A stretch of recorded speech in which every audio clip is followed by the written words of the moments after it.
Kenya and almost every African country was birthed by the ending of empire. Our borders were not of our own drawing.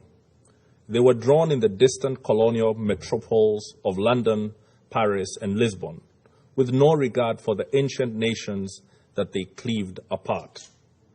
Today, across the border of every single African country live our countrymen with whom we share deep historical, cultural, and linguistic bonds. At independence, had we chosen to pursue states on the basis of ethnic, racial, or religious homogeneity, we would still be waging bloody wars these many decades later. Instead, we agreed that we would settle for the borders that we inherited, but we would still pursue continental political, economic, and legal integration.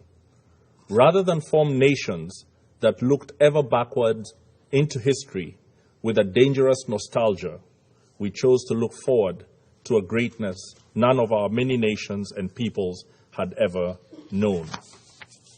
We chose to follow the rules of the Organization of African Unity and the United Nations Charter, not because our borders satisfied us, but because we wanted something greater, forged in peace. We believe that all states formed from empires that have collapsed or retreated have many peoples in them yearning for integration with peoples in neighboring states. This is normal and understandable. After all, who does not want to be joined to their brethren and to make common purpose with them? However, Kenya rejects such a yearning from being pursued by force. We must complete our recovery from the embers of dead empires in a way that does not plunge us back into new forms of domination and oppression. We rejected irredentism and expansionism on any basis, including racial, ethnic, religious, or cultural factors.